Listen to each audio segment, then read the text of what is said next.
The next young Fuerscher coming on stage are Theodor STÄNNICŊ and Christopher GARGIULO.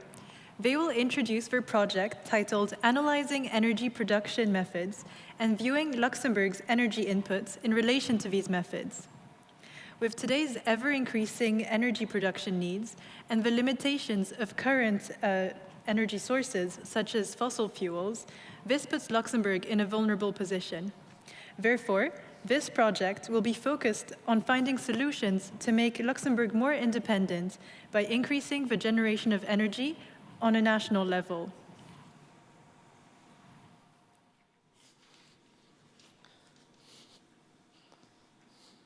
Hello, I'm Theodor STÄNNICŁ, and I'm here with my partner Christopher GARGIULO, and we will be presenting energy production methods and their applications in Luxembourg. Yeah, so we are students in the STÄNNIC겪 in Catrium, and we're 14. So before we started, we had to create a hypothesis where we gathered all the energy generators we could think of, like the main ones, and we thought that the nuclear power plants and hydroelectric generators would potentially be the best choice for Luxembourg. Now, before we get into the details, I will explain what energy is. Now, energy is found in all objects everywhere, and the key to making it into electricity is by containing and harnessing the energy, and through kinetic energy and thermal energy, we can convert it into rotational energy with turbines, magnets, and wires, is then converted into electricity. Now, the 5 main types of energy generators we will focus on are the nuclear power plants, the fossil fuels, the hydrological methods, the solar methods, and wind turbines. Now, nuclear power plants. Nuclear power plants get their energy through a process called nuclear fission, where they split a uranium atom, which produces large bursts of energy, which is contained and generated into electricity. What are the benefits of nuclear power plants? Well, first off, they produce tons and tons and tons of energy while they're working. The other benefit is the fact that it's quite cheap considering what it is, and as well as it being good for the environment under certain circumstances. However, there is nuclear waste produced by these power plants, and if not contained properly, can be devastating towards the environment, as the nuclear waste is very deadly. Now, fossil fuels? Yeah, how do fossil fuels represent energy? Well, fossil fuels, they can either be burned to produce thermal energy, or they can be refined and put into automobiles and directly be used like that. The benefits of fossil fuels are simply the abundance of it in nature and the small effort in the process it takes to actually make them usable as a fuel source. However, as we all know, it produces CO2 and methane, which are greenhouse gases responsible for global warming, as they contain the heat into our atmosphere. Next are the hydrological methods. Now, there are many different methods using water, such as the water wheel, hydroelectric plants, and wave-star technology. Now, they convert the kinetic energy of the waves into electricity. Yeah, the benefits of hydrological power plants are the high efficiency that it has, with upwards of 90% efficiency rate, and the low impact on the environment that it has where it is being placed. However, they are pretty expensive cost per kilowatt at around 85 cents compared to the other generators, and they can damage the ecosystems around them. Solar panels produce energy by absorbing sun rays and producing thermal energy through that, and which is then converted into electricity. The benefits of solar panels are that they're highly commercial, which means that they can be bought by anyone, and anyone can buy it and easily implement it in their day-to-day life, which, since it's green, is a really big benefit, as anyone can do their part in helping the environment by using less carbon-based energy. But there are some disadvantages. Because they are quite commercial, the prices per kilowatt is quite high, from 70 cents to $1.50, compared to the others is the highest. And they have an expiration date from 10 years to 25 years, and once they expire, the materials that are made of them are not very recyclable, accumulating waste, which is quite bad for the environment.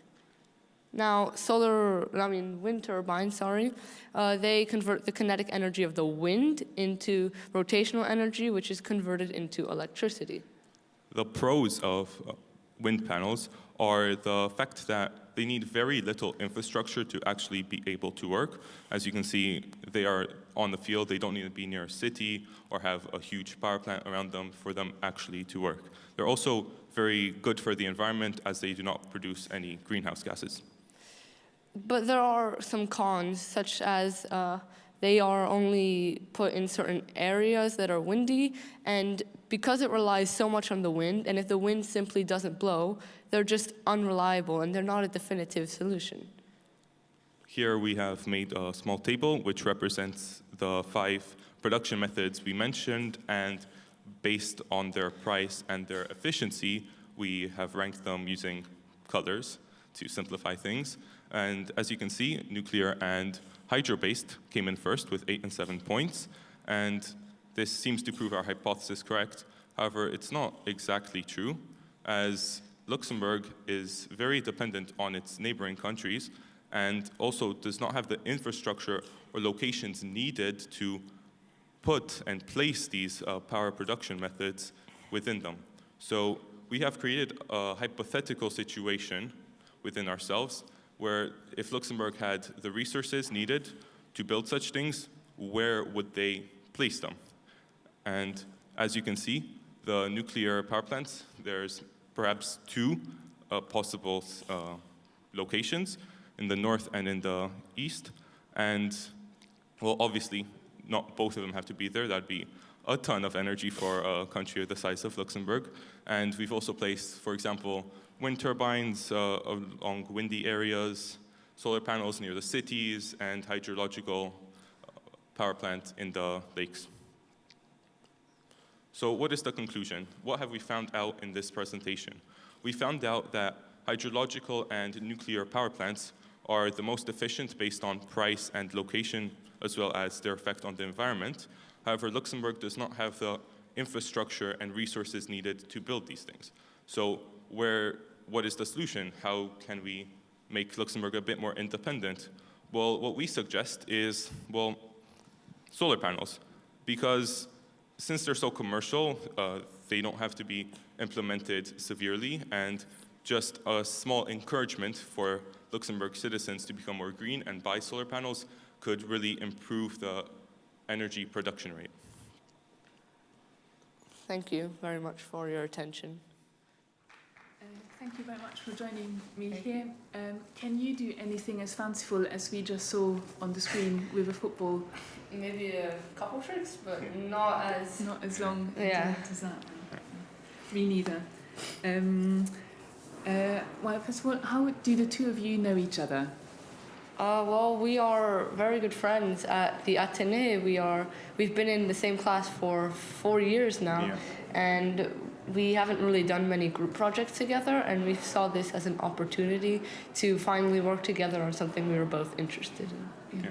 Yeah. It's the first time that you take part in the contest? Yeah, this is the first time.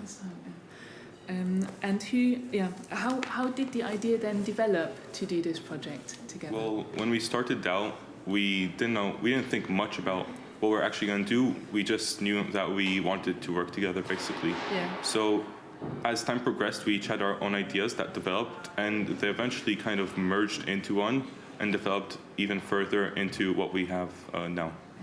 But the topic of energy production, how did it come up? Well, at first, he had an idea of doing something more psychological, but I wanted to do something more of like energy generators and their effects. And first, when we came to the conclusion to do the energy generators, we first wanted to do it on a global scale. But seeing as how much time it would take and effort and a lot of research doing a global scale, we took more of a national approach and decided to focus more on Luxembourg's energy production and try to make it more independent, because when we heard like 80% of the energy taken from Luxembourg is from abroad, we wanted to make it more independent. So that didn't sound very reliable to you in the future to have energy coming in? Because like in this situation right now, with the Russia-Ukraine conflict, with the Russians cutting off the gas supply or the EU cutting it off from Russia, we need to have a more reliable and more dependent for ourselves in Luxembourg. To be self-sufficient. Yeah, the effects that Russia's war is causing is, well, it can be seen globally, like the gas prices increasing. It's clear to see, and those problems wouldn't really be happening if each country could make their power individually, and it's a benefit since you never know when these things could happen, right? No one saw this coming. Yeah. And what's in the future, what source of energy do you think Luxembourg is going to rely on the most? You can do this. I'll add on to it. Well, in the future, assuming some of the issues with this production method has been solved, and assuming Luxembourg will need way more energy than we need now, since as we're heading towards a more electronic era, we are thinking nuclear, since eventually, like the waste problem, how to fully keep it safe and not let it harm the environment or the people around. If that's solved, there's not really any downsides towards it, and since it produces so much energy, it would be perfect to how the world would be turning out. Moreover, the also hydro-based energy generators, they are very compatible with others like wind turbines and solar panels. So in only one installment, you can have a lot more energy generators, not only from the waves of the kinetic energy of the waves, but also from the wind and the sun. It's more reliable in that sense. What are the downsides? At the moment is the waste that is dangerous. And the effect on the environment. What are your plans to develop your project further? It would be interesting to see the energy production methods in way more detail, like exactly how energy is produced within them, their mechanisms inside them. That could be really interesting to see how they work. That could give better insight perhaps than just numbers and figures on a... Yeah, we can look at how much energy Luxembourg needs as a whole and its prediction on how much it will need in the future. And from these numbers, we can have a combination of certain energy generators, such as maybe nuclear and some solar, that will cover the whole energy that Luxembourg needs. Changing topics a little bit, how did you enjoy presenting and then speaking to the jury afterwards? Afterwards or like? Well, just now, as in just before the interview. After the presentation. Well, they gave some really good criticism. We appreciated it. We recognize that they were right with some aspects of it. And well, before the presentation, it was a bit nerve-wracking. Yeah. But during it, we just already knew what we were going to say. We knew the topic well, so it wasn't much of an issue actually during. And you discussed beforehand who was going to do which bits of the presentation? Yeah, well, at first, because we went to this Science Next program where they taught us how to present, and we had an idea of making some sort of good cop, bad cop situation where he would do all the pros and I would say all the cons. Sure, I'd antagonize myself, but I would embody the skepticism of the audience. So. Yeah. Good stuff. Thank you very much for your time. I've got a goodie bag for you. And I wish you the best of luck for Sunday for what you have to do on Sunday.